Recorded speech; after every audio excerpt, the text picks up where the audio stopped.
Very good morning all my dear students. देखिए, एक term आता है रिड्यूसिंग एजेंट और एक टर्म ऑक्सीडाइजिंग एजेंट। जो भी किसी भी कॉम्पिटिटिव एग्ज़ाम की प्रिपरेशन कर रहा है, इस शब्द से वो अनजान बिल्कुल भी नहीं है।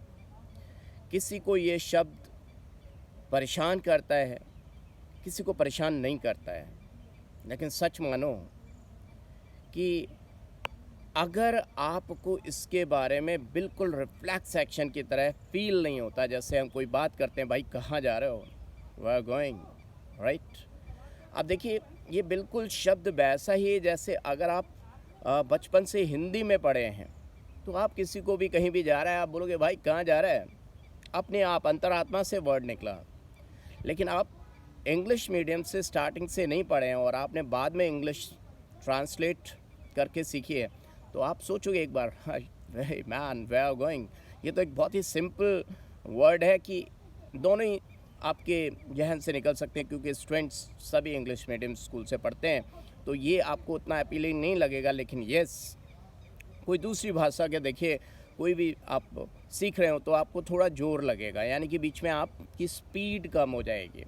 ऐसे ही ये टर्म रिड्यूसिंग वर्ड है। अगर रिड्यूसिंग वर्ड आपको रिड्यूसिंग एजेंट, अब आपको लगेगा एजेंट तो रिड्यूसिंग है, but why it's undergoing oxidation, या कहीं पे आ गया it has reduce someone else, तो आप कई बार परेशान हो जाते हैं। तो ऐसे शब्दों को बार बार रिवाइज ना करें, इसके लिए एक कहानी बनाएं। कोई भी एक कहानी, जहाँ भी आपको इस तरह की चीज़ें परेशान करती हैं, उनके लिए ज़रूर एक कहानी अपने ब्रेन में, हो सकता है थोड़ा टाइम टेकिंग हो, they may take some time, 3 hours, 4 hours, 50 minutes, 15 minutes, but definitely there must be some story behind it. Then you will never be able to forget it. भुलाना चाहे जब तक जितना तुम उतना याद आए, ऐसा लगेगा। सर आइए मुद्दे पे आइए, आप ही कहानी बना दीजिए, हमको इतना बता रहे हैं। तो देखिए, एक गांव में कॉपर सल्फेट रहता था, ब्लू आइज हिप्नोटाइज जैसा नीले रंग का कॉपर सल्फेट रहता था। Copper Cu2 plus sulphate 2 negative, यानी कि Cu has donated 2 electron to sulphate, that means Cu2 plus.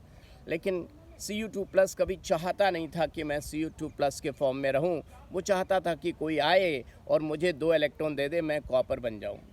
Copper, silver, gold, इनकी तमन्नाएं, इनकी हसरतें ऐसी ही होती हैं कि अपने इलेक्ट्रॉन डोनेट नहीं करना चाहते हैं, अपनी नेटिव स्टेट में रहना चाहते हैं। उसी के हिसाब से इलेक्ट्रोकेमिकल सीरीज़ है, उसी की अकॉर्डिंग इनका रेट है, इनका प्राइस है। अगर आप मार्केट में जाएंगे तो चांदी महंगी है, और चांदी से भी महंगा सोना है, क्योंकि Ag प्लस और Au3 प्लस हो तो Au3 प्लस का स्टैंडर्ड रिडक्शन पोटेंशियल वैल्यू ज़्यादा है। ऐसे नहीं आया सर समझ में। आप ऐसे कह दो कि आपके पास चांदी है, आपके पास आयरन है, आपके पास सोना है, और ज़मीन में गाड़ दो तो सोने का बाल बांका भी नहीं होगा। इसलिए आपने कई बार सुना होगा कि लोग ज़मीन खोदते हैं, सोना मिला।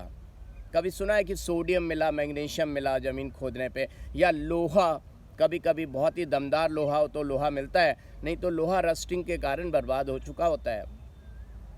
सर उस कहानी का क्या हुआ? यस, तो कॉपर सल्फेट रहता था, उधर उसके सामने जिंक आ गया। अब जिंक की तमन्ना है कि अपना इलेक्ट्रॉन डोनेट करे, तो जिंक कहता है ए CuSO4, मैं तुझे रिड्यूस कर दूंगा। रिड्यूस नहीं, आप देखा होगा आप मूवीज़ में एक विलन आता है और कहता है मैं तुझे इस दुनिया से उठा दूंगा, दुनिया से मतलब तेरा बॉन्ड तोड़ दूंगा, तेरे को कम कर दूंगा, हाँ चल यहाँ से कम हो ले। ऐसे देखा होगा, बहुत सारे डायलॉग सीखे होंगे आपने मूवी में, चल कम हो ले, यहाँ से कम हो ले, मतलब इस जगह को आप लीव कर दो, इस जगह से बॉन्ड तोड़ दो। तो जिंक भी कहता है कॉपर सल्फेट, मैं तुझे रिड्यूस कर दूंगा, I am the reducing agent. Agent LIC agent क्या अपनी LIC करता है? नहीं, सामने वाले की करता है। तो रिड्यूसिंग एजेंट जो है जिंक, वो कहता है मैं तुझे रिड्यूस कर दूंगा, यानी कि उससे जुदा कर दूंगा, और वो मेरी हो जाएगी। कौन? सल्फेट। मतलब तेरा बॉन्ड तोड़ दूंगा, तुझे उससे कम कर दूंगा। रिड्यूसिंग एजेंट हूँ, आई विल रिड्यूस यू। अब यहीं पर अगर आप इसी के साथ में पढ़ने लग जाए, Cu2 प्लस कहता है कि ए जिंक मैं तुझे ऑक्सीडाइज कर दूंगा, तो दो के चक्कर में हमेशा मामला बर्बाद होता है। दो के चक्कर में कभी मत पड़ना भाई, कॉन्सेप्ट की बात कर रहा हूँ। दुनिया में भी आगे चल के दो का मामला ही बड़ा गड़बड़ होता है। तो एक चीज़ को अपनाओ, कॉन्सेप्ट आपके दिमाग में फीड हो जाएगा कि zinc is acting as reducing agent, it is undergoing oxidation. भाई रिड्यूस करने के लिए कुछ खर्चा तो करना पड़ेगा, so it is losing electron, that means zinc is undergoing oxidation. तो अपने आप आ जाएगा Cu2+ is acting as an oxidising agent. लेकिन दोनों को आपने याद करने की एक साथ कोशिश की तो आपको कुछ भी हाथ नहीं मिलेगा। तो याद रखिएगा, याद रखिए, the element which can easily donate electron will act as reducing agent and that will reduce someone else, right? और कहते हैं ना, ताली कभी एक हाथ से नहीं बजती।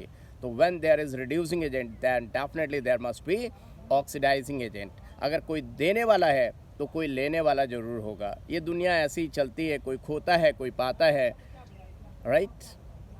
दो अमीर लोग हों तो वो एक दूसरे को इलेक्ट्रॉन नहीं दे, मतलब पैसा नहीं दे सकते हैं, तो कोई लेने वाला वो गरीब उसके सामने होगा कंपैरिजन में। और हर कोई गरीब है, ऊपर वाले से हर कोई कहता भर दे झोली। So this world is redox, one is reducing, one is oxidizing और acid base neutralization. So all the best. अगर ये कहानी, ये कॉन्सेप्ट आपको अच्छा लगा हो तो कमेंट सेक्शन में लिख के ज़रूर बताएंगे, जिससे कि मुझे फर्दर वीडियोस बनाने में एक मदद मिलती है, पता लगता है कि yes are you getting benefited और नॉट। फिर मिलेंगे पढ़ते पढ़ते।